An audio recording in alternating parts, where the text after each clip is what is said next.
about you, but I kind of like it when things are black and white. I like knowing what the right thing to do is. I like knowing here's the boundary. This is all the stuff that is okay to do. This is all the stuff that's not okay to do. I mean, there's a real sense of comfort in walking into a situation feeling prepared, feeling like you know what the right thing is. I have all the information I need to make the right decision. Of course, following through on making the right decision is a whole other process in itself. But it feels good to be able to say, I know what is right in this exact circumstance. Now, of course, as believers, when we are asking, what do I do in this circumstance? How do I deal with this moral issue? We look to the scriptures for answers, for instruction, for what does the Lord have to say? And we can run into these areas where it starts getting frustrating because the Bible doesn't precisely speak to the situation we're dealing with. One key area I think of with this is the area of entertainment. We live in a pretty unique time of history where entertainment is available literally at the touch of a button. Anywhere you have Wi-Fi, anywhere you have cell phone reception, you can stream all kinds of entertainment, good and bad, and how do we sort through it? How do we decide whether we go see the movie that all of our friends love? Well, but there's this one scene in it. Or, I've heard it's a great movie, but it centers around this theme that I don't really agree with. Or this recording artist is phenomenal and I love their music, but their lyrics are not so much. And how do we cope with that? The apostles didn't have the internet. The apostles didn't have smartphones. They didn't have movie cineplexes. And we can feel that frustration of like, they never had to deal with this. But I do think it's interesting that the apostles did have something to deal with in their generation that's pretty foreign to us in ours, at least in the Western world. And I think that if we take a closer look at Paul's teaching on this subject, it can shed a lot of light on how we consume cultural entertainment. And that's the issue of eating food sacrificed to idols. Paul talks about this in 1 Corinthians 8-10. And as we read it, it can just sound kind of weird. Just like, how would you even come across food that had been sacrificed to idols? Well, in the Roman Empire in the first century, it was literally everywhere. Of course, you're passingly familiar with Roman culture. They had a whole pantheon of gods and goddesses and demigods who had shrines and temples across the land. So you had vast opportunity to stumble across one of these establishments. There was also substantial presence of the emperor cult, where the emperor was considered himself to be some kind of embodiment of the divine, and there were religious rituals associated with being a good Roman citizen, essentially. But with these various establishments, these various practices, it wasn't always strictly about radical worship. I mean, you had religious zealots for all of it, but the temples weren't just places of worship, they were also the social halls. That's where weddings took place. You might have an important dinner there, or an important meeting, or a reunion, or a party, just because that's the place where people go to get together and eat. And now you've got these Christians, brand new believers in these regions going, okay, what do? I don't want to offend my cousin whose wedding is next week, but I also don't want to engage in idolatry. And even beyond that, because this was so prevalent across the empire, a lot of unsaved merchants, if they were selling meat, they would go and offer the animal to a god. It would be sacrificed, it would be butchered, and they'd take it back on the street and sell the meat. And if you weren't asking, okay, what is the history behind this cut of steak, you would never know. A few hours earlier, it had just been involved in a religious ritual. And what happens if you eat this stuff? Are you allowed to? Is it okay? You had people who were really, really paranoid about it, and you had people who were just like, come on, it's no big deal. Stop worrying so much. Well, Paul speaks into this situation starting in 1 Corinthians 8, and he starts off saying, now, concerning things offered to idols, we know that we all have knowledge. Knowledge puffs up, but love edifies. things. And you might go, okay, that's nice, Paul, but what does that have to do with the actual question? Well, it has a lot to do with it. Because Paul goes on to say that we know, the knowledge that we have, is that an idol is nothing. We know that there's one God. He's the only true God. He's the only living God. Idols are just things that people have made. And even if they do have some kind of demonic attachment to them, a demon doesn't outmatch God, not by a long shot. There shouldn't be a big deal about eating it. It's just meat. That's just a statue. Don't be superstitious about it. That's what we know. But then Paul goes on to say, but there are not in all people that knowledge. For someone eating something offered to an idol as if it were defiling, he actually defiles himself. Like somebody who, I don't feel good about this, but everyone else seems to be doing it and they're okay, so that person is essentially sinning in their heart against the Lord because they're doing something that they think displeases him. And whether or not it is technically a sin is kind of beside the point because they're willfully choosing to do something that they think grieves the heart of God. And this is where Paul brings in the issue of love. Because, okay, you can look at that person as a weaker brother. They don't have enough faith. They don't have enough understanding.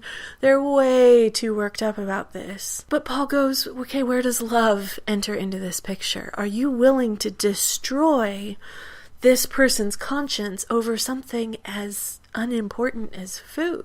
I mean, if it really is just a cut of meat, is that cut of meat really worth causing your brother to stumble by eating it in front of him, by saying, oh, this was offered to idols and I'm eating it anyway? It's like, think about what it does to your brothers and sisters and act out of love, not just out of knowledge. So how does that apply to entertainment? Each of us has different ideas of where the line is in entertainment. I think we can all agree that, straight up pornography is over the line. But various people have different boundaries. Like, I don't want to see a movie with magic as its central theme. Or I don't want to see a movie with even one sex scene in it. I don't care if you don't see anything. I just can't deal with it. Some people go, I don't see movies. I think that they're all wastes of time. You'll fall somewhere along that spectrum, maybe on the, you all are way too paranoid, or maybe on the, I can't believe you heathens will go and watch whatever thing. But we don't cause our brothers and sisters to stumble because of it, specifically those who we think are being too uptight, too religious, too avoidant of the stuff. If you have a friend who just does not go see movies on principle, you don't brag to them about the great movie you just saw. You don't give them a DVD for their birthday. You don't beg them to come over to your house. No, just this one. It's a Christian movie. It'll edify your spirit. If they see it as sin before the Lord, then it's just a movie. And you step back and bless them and let them do their thing because it's just a movie. So that's where love comes in. You know what you believe about the stuff, and you apply that for your own self and what you're willing to do and watch and listen to. But you don't have to talk other people into loosening up more. You don't have to drag people into what they feel is defiling their conscience. Because no, it's really good. It's worth it. Paul goes, it's never worth it. If it would mean I wouldn't make my brother stumble, I would never eat meat again for the sake of my brother. And I think we need to treat entertainment with that same open hand of, it's just a thing. Not worth hurting people over. But that's not all Paul has to say on the subject either. We have to skip a lot for the sake of time. But in chapter 10, Paul picks up the subject again, and he draws a comparison to communion. When we as believers eat the bread and the wine, or grape juice for most of us Protestants, that we're partaking of the body and the blood of Christ. We're having real communion with him, real fellowship with him. There's a real spiritual exchange that's going on. Paul brings up the issue of Israel in the sacrificial system, where they would bring in the animal, it would be slaughtered, it would be cooked. Some of the animal would be burned, but some of it would be cooked and served to the priests and to the people who brought it. And that was really becoming a partaker of the altar of God, engaging with the sacrifice, engaging with the worship. And then he goes back to this issue of food sacrificed to idols, and he said, when the Gentiles make these sacrifices, they're sacrificing to demons.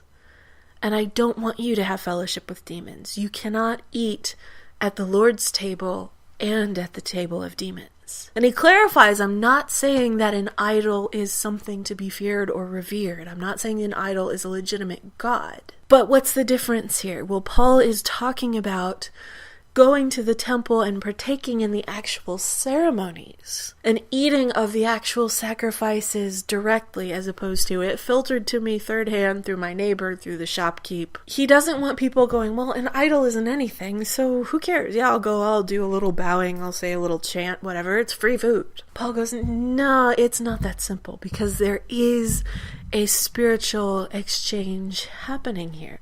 And I think we can apply that to entertainment as well. Okay, movies are just things. Music albums are just things. You know, it's not like it's an instant way to catch a demon. It's not like it's an instant mode of brainwashing and you're going to fall away from the faith as soon as you lay eyes on the thing. But Paul urges believers to flee idolatry. And I think the way we can apply that to our consumption of media, if it smells like idolatry, you know, if the music lyrics are full of celebrating and glorifying immorality, if the movie depicts and celebrates brazen hatred of God, it's time to stop and ask, okay, is this really clean? Is this something I can partake of without partaking of something kind of gross that I don't want to support and that I don't want getting in me and on me? And again, I think people will disagree on what does and does not qualify. But the point, I think, here is to flee idolatry. If I don't have a good feeling about this book, it's just a book. If I don't have a good feeling about this movie and it's stinging my conscience, my life was complete before that movie came out.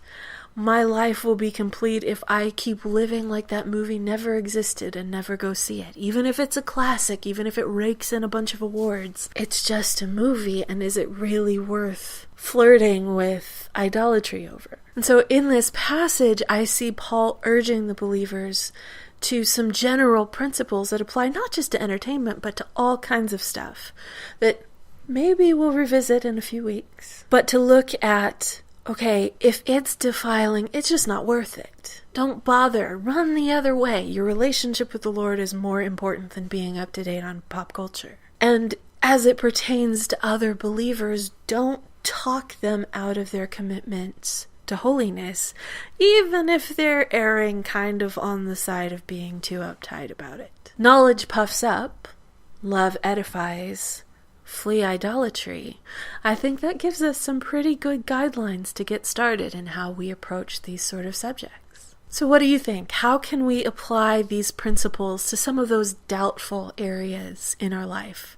Where are areas where, okay, technically we have liberty to do XYZ, but maybe for the sake of people around us, we'll choose to abstain because we want to embrace love rather than just raw knowledge. If you have any questions or thoughts, I'd love to hear from you.